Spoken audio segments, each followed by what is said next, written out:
اللهم صل وسلم وبارك عليه وعلى آله صلى الله عليه. اللهم صل على سيدنا محمد. اللهم صل على سيدنا محمد. اللهم صل على سيدنا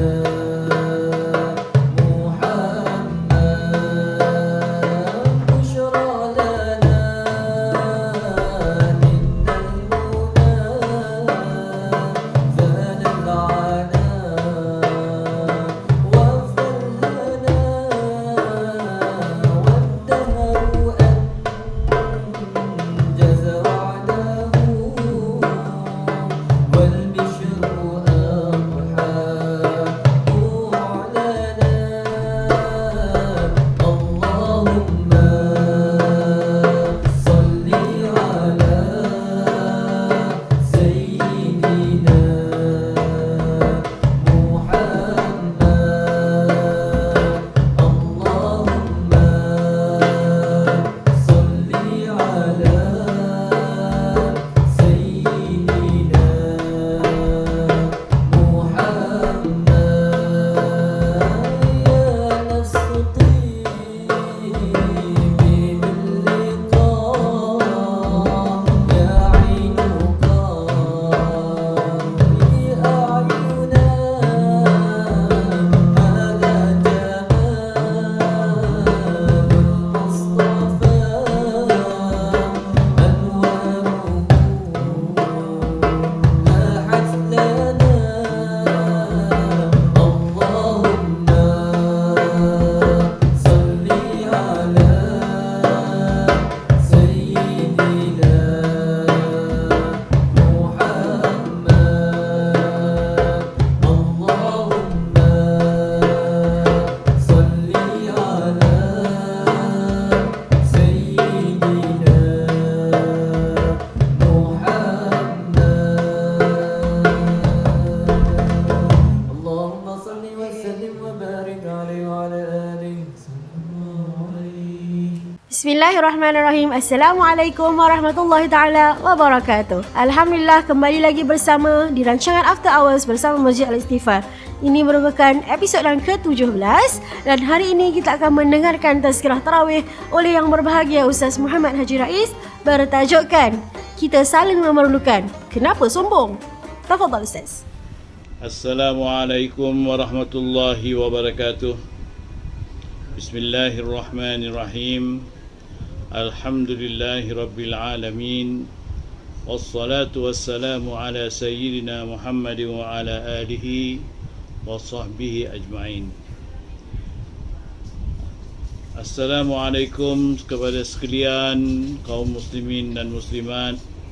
Ini adalah ceramah sempena Ramadan pada tahun ini, iaitu tahun 2020 ini, di mana kita menyambut Ramadan ini agak berlainan daripada tahun-tahun yang lalu.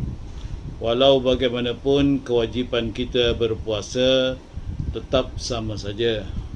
Artinya kita wajib menyempurnakan puasa kita dan juga seharusnya kita jalankanlah ibadat-ibadat yang patut kita lakukan sebagaimana tahun-tahun yang lalu. Mudah-mudahan kita tetap berkekalan menjalankan ibadat-ibadat kita sehingga ke akhir hayat kita, insya-Allah. Jadi pada kali ini ceramah yang dianjurkan oleh Masjid Al-Istighfar di Singapura ialah berhubung dengan tajuk iaitu kita saling memerlukan, mengapa sombong. Haruslah saudara-saudara dan saudari-saudari sekalian para pendengar dan para penonton supaya mengetahui bahawasanya kita ni manusia. Jadi manusia ini ibarat haiwan ataupun ibarat seperti makhluk yang seperti makhluk biasa. Cuma bezanya kita boleh bertutur, boleh berfikir dan juga kita boleh bergaul antara satu sama lain. Maksud bergaul ini ialah bermasyarakat. Jadi kalau kita faham yang kita ini bermasyarakat, jadi kita bukan hidup seorang diri. Kita bukan hidup untuk diri kita saja, tapi kita hidup ini ialah untuk orang lain dan kita memerlukan antara satu sama lain. Kalau kita perlukan orang lain juga, maka orang lain juga memerlukan kita. Jadi sama-sama mempunyai keperluan masing-masing dan sama-sama masing-masing berhajat antara satu sama lain. Oleh yang demikian, haruslah kita hidup dalam keadaan yang baik kepada manusia, iaitu dengan tidak mementingkan diri dan tidak berlaku sombong kepada manusia yang lain.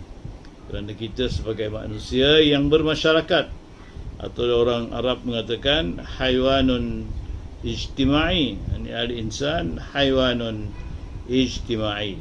Itu manusia adalah makhluk seperti haiwan, tetapi makna dia makhluk yang bermasyarakat.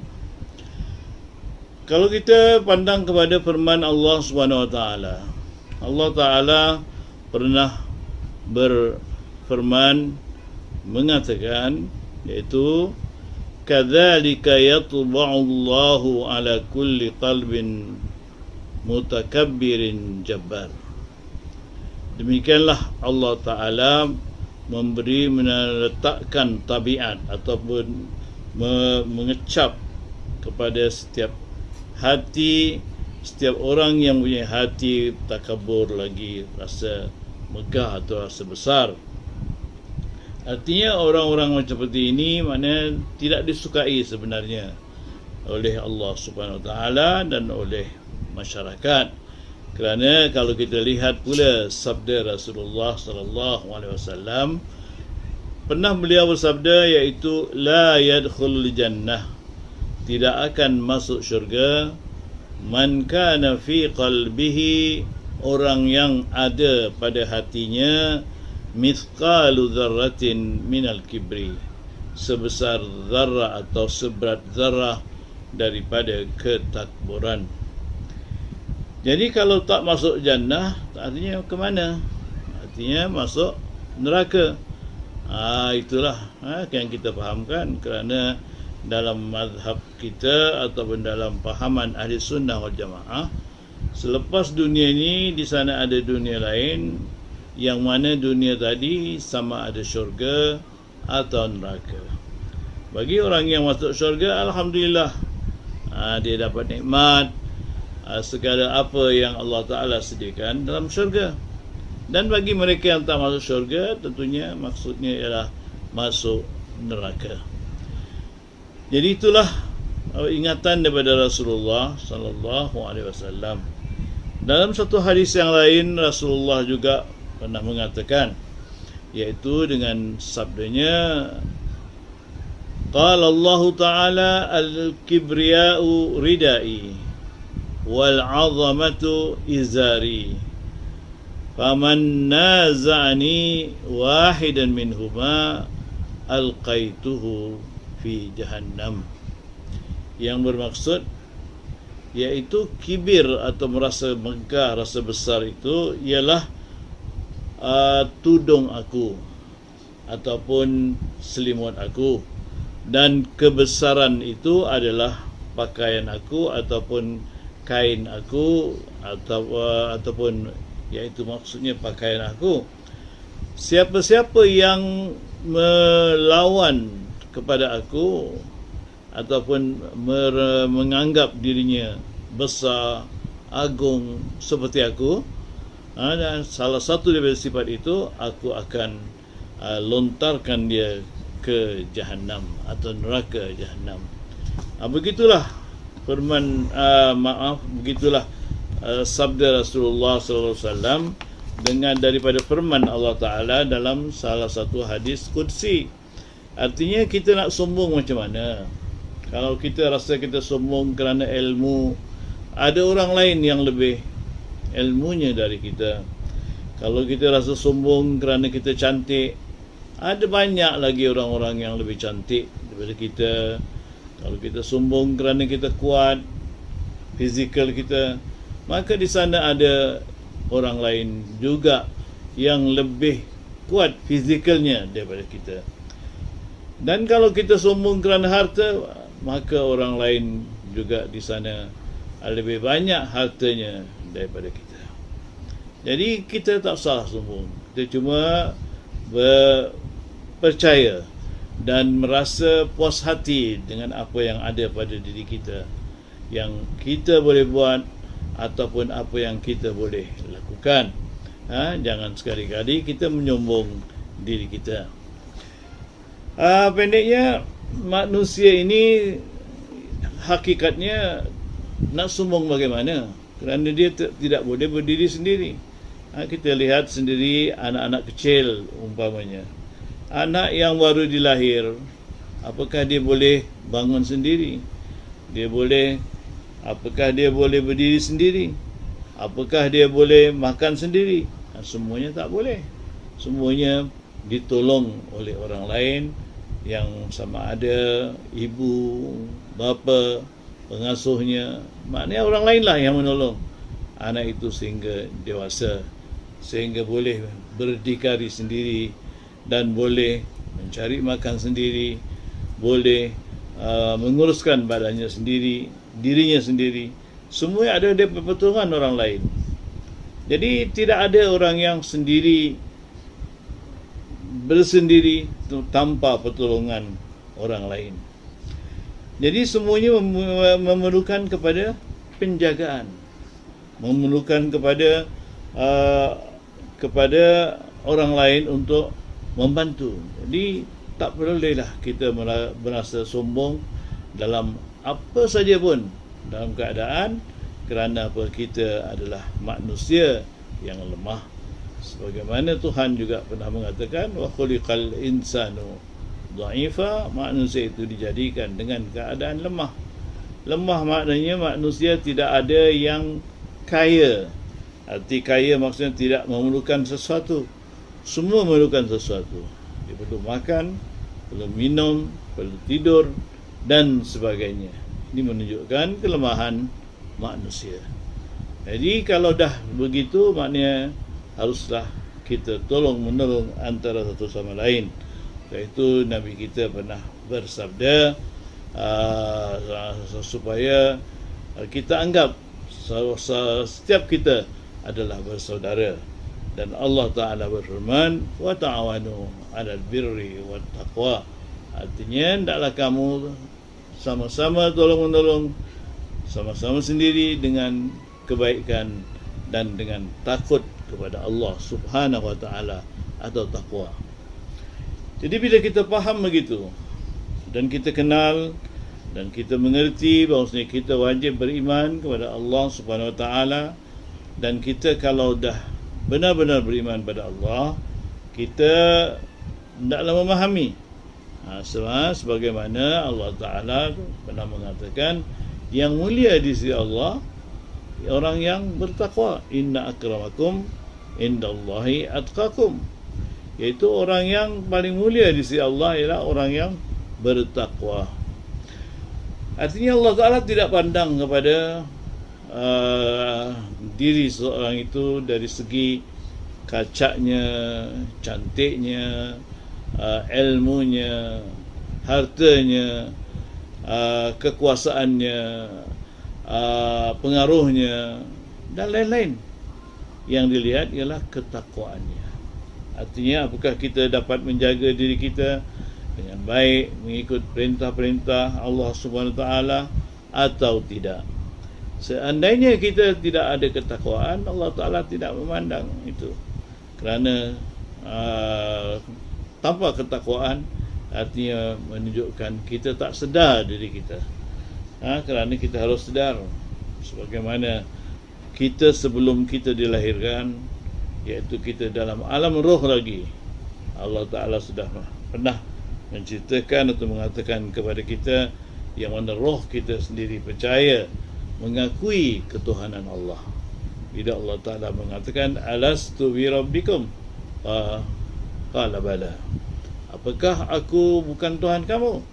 Jadi roh tadi menjawab, bahkan, artinya iyalah, engkaulah Tuhan aku.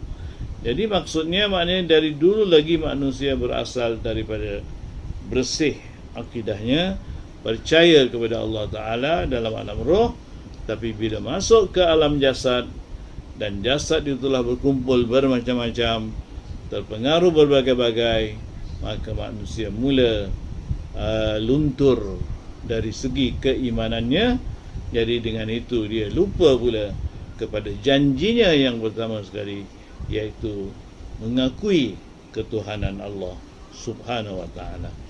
Jadi kalau nak jadi mulia di sisi Allah, ialah dengan bertakwa. Jadi dalam hal ini maknanya manusia mestilah bersifat dengan sifat-sifat yang baik. Maksud sifat-sifat yang baik tadi ialah sifat-sifat yang terpuji, dan menjauhi daripada sifat-sifat yang tak dipuji atau yang dikeji. Jadi di sinilah manusia harus bersih daripada sifat-sifat hati yang tidak baik. Di antara sifat hati yang tidak baik itu ialah riya, ujub, kemudian hasad, dengki dan takabur. Jadi semua sifat-sifat ini semua dikeji atau sifat yang dibenci. Bukan saja dibenci tentunya oleh Allah Ta'ala, tapi maknanya dibenci juga oleh manusia. Manusia kalau melakukan perkara tadi dengan ditunjuk, itu riak, tak ada orang suka itu. Dia cuma suka pada dirinya sendiri, atau dia menganggap dirinya sendiri telah melakukan kebaikan, sehingga orang lain semua tidak mampu melakukannya, lalu ditunjuk-tunjuk, ditonjol-tonjolkan perbuatannya. Itulah riak ataupun ujub. Ujub maknanya satu sifat yang keji juga.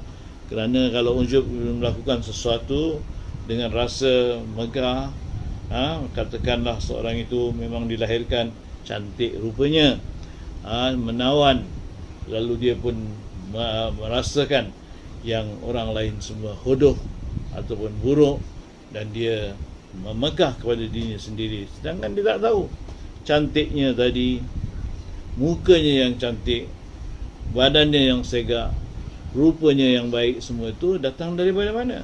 Adakah dia sendiri yang buat? Itu semua dia tak sedar. Jadi itulah ada ujub di situ. Tentang hasad, iaitu manusia haruslah faham masing-masing telah diberikan nasibnya tersendiri. Jadi jangan sekali-kali rasa dengki kepada orang lain, rasa hasad kepada orang lain, supaya nikmat yang ada pada orang lain tadi dihapuskan untuk kita dapat. Ini berlaku selalunya kadang-kadang dalam pekerjaan, di mana kadang-kadang orang yang mempunyai kelas A misalnya dan kelas B, yang kelas B dengki kepada kelas A, lalu melakukan sesuatu untuk menjatuhkan kelas orang yang ada dalam kelas A tadi atau darjat yang lebih tinggi, supaya dia dapat jawatan itu atau kerja itu. Ini adalah hasad dan juga adalah dengki. Kedua-duanya lebih kuranglah, artinya dalam segi maknanya, iaitu maknanya inginkan supaya nikmat yang ada pada orang lain itu hilang, sama ada hilang terus daripada orang itu, atau nikmat itu bertukar, berpindah kepadanya. Itulah yang dikatakan hasad, dengki. Dan seterusnya dalam tajuk yang kita cakap ini ialah takabur, iaitu merasa rasa dirinya lebih besar daripada orang lain, merasa dirinya lebih gagah daripada orang lain. Itu rasa takabur. Tapi maknanya, walaupun makna takabur ni bukanlah bermakna kita tak boleh cantik-cantik, bukanlah bermakna kita tak boleh memiliki baju yang bagus, sepatu yang bagus, rumah yang bagus, kereta yang bagus. Bukan begitu. Kita boleh memilikinya. Maknanya kita boleh cari, kalau ada rumah misalnya, cari rumah yang baik pada kita. Begitu juga kita boleh pakai pakaian yang cantik, boleh. Cuma jangan rasa ujub, jangan rasa takabur. Itu yang dilarang. Tapi bukanlah untuk menghias diri, untuk mencantikkan diri, mencantikkan rumah, mencantikkan kenderaan, kereta dan sebagainya. Itu tidak dilarang. Cuma jangan rasa takabur, megah sehingga menghinakan orang lain atau lupa diri. Itu yang dilarang. Itulah dia untuk kita faham pada hari ini, dalam kita beribadat kepada Allah SWT. Kita ingin merasakan bagaimana susahnya kita dalam keadaan-keadaan yang kita dapat menahan nafsu kita, iaitu nafsu makan kita tahan, nafsu jentina kita tahan, dan lain-lain nafsu-nafsu haram yang selalu dilakukan oleh orang-orang biasa. Kita boleh bertahan dengan kita berpuasa pada bulan Ramadan seperti ini. Dan satu lagi, maknanya dalam hal keadaan ini, zahirnya kita dapat tahan, maka batinnya juga kita harus tahan, iaitu rasa sifat-sifat yang dikeji seperti takabur tadi.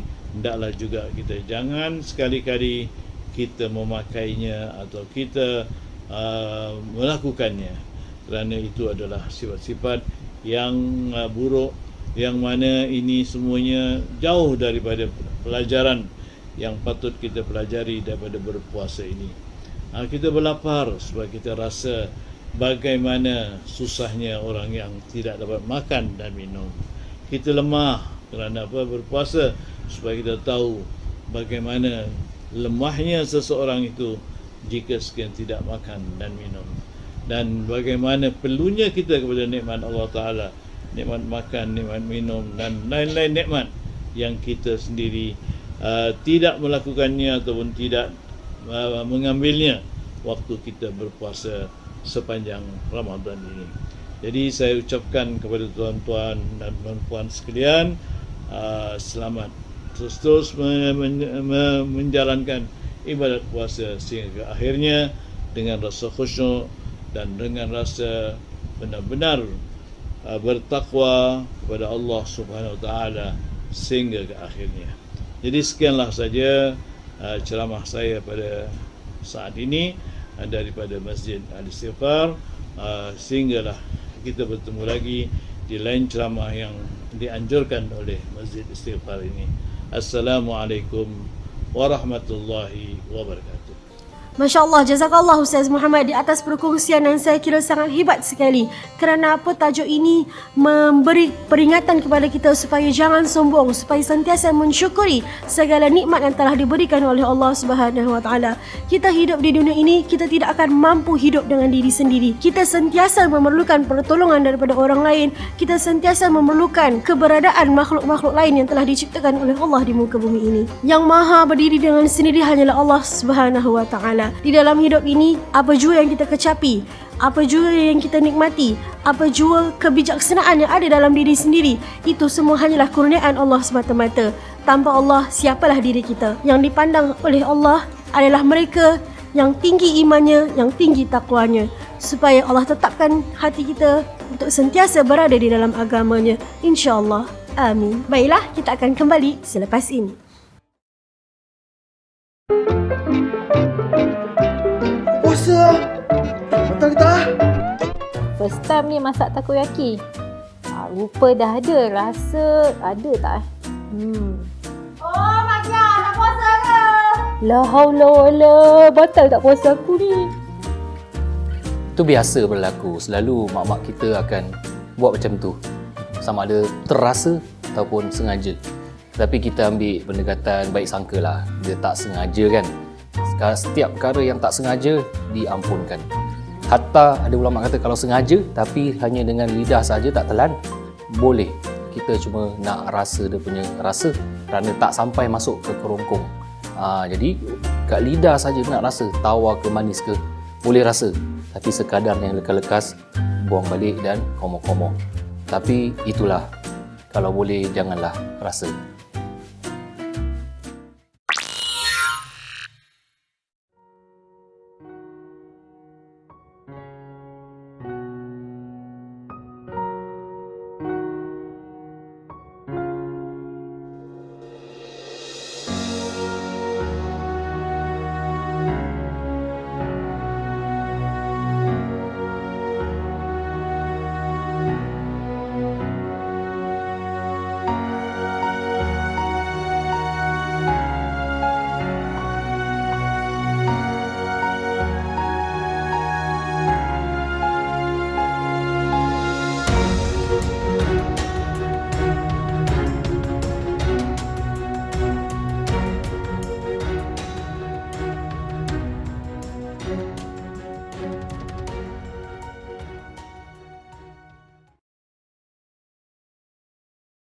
Alhamdulillah, terima kasih kepada penonton semua kerana masih setia lagi bersama kami di dalam rancangan ini.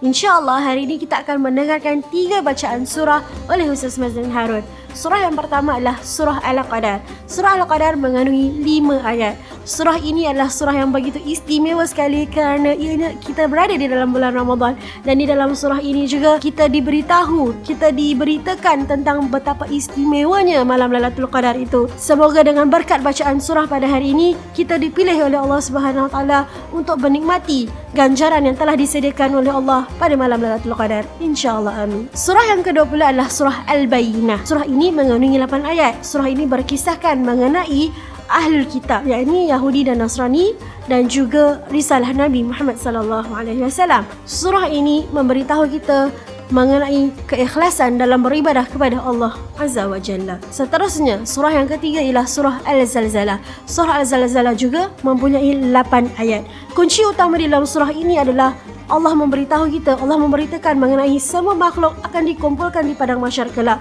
dan di situ segala amalan kita di dunia ini akan dihisap. Sekecil-kecil amalan ataupun sekecil-kecil perbuatan yang jahat akan juga dihisap oleh Allah Subhanahu Wa Taala. Marilah kita bersama mengambil kesempatan di akhir-akhir bulan Ramadan ini untuk kita mengumpul sebanyak mungkin, untuk kita melakukan sebanyak mungkin amal soleh yang dapat kita lakukan. InsyaAllah amin. Marilah kita bersama hayati bacaan surah-surah ini oleh Ustaz Mazlan.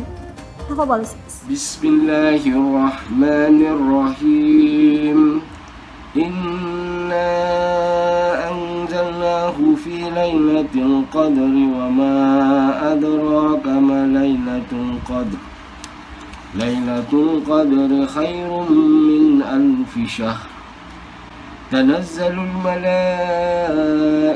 والروح فيها بإذن ربهم من كل أمر سلام هي حتى مطلع الفجر بسم الله الرحمن الرحيم لم يكن الذين كفروا من أهل الكتاب والمشركين منفكين حتى تأتيهم البينة رسول من الله يتلو صحفا مطهرة فيها كتب قيمة وما تفرق الذين أوتوا الكتاب إلا من بعد ما جاءتهم البينة وما أمروا إلا ليعبدوا الله مخلصين له الدين حنفاء ويقيموا الصلاة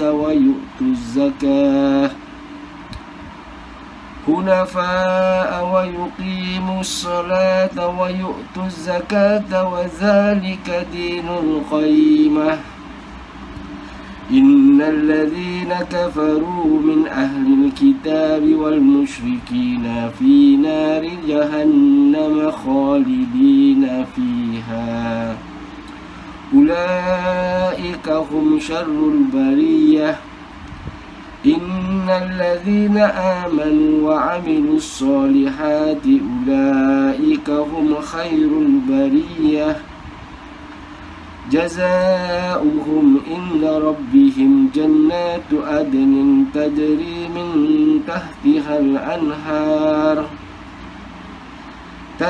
من تحتها الأنهار خالدين فيها أبدا رضي الله عنهم ورضوا عنه ذلك لمن خشي ربه بسم الله الرحمن الرحيم إذا زلزلت الأرض زلزالها وأخرجت الأرض أثقالها وقال الإنسان ما لها يومئذ تحدث أخبارها بأن ربك أوحى لها يومئذ يصدر الناس أشتاتا ليروا أعمالهم فمن يعمل مثقال ذرة خيرا يره ومن يعمل مثقال ذرة شرا يره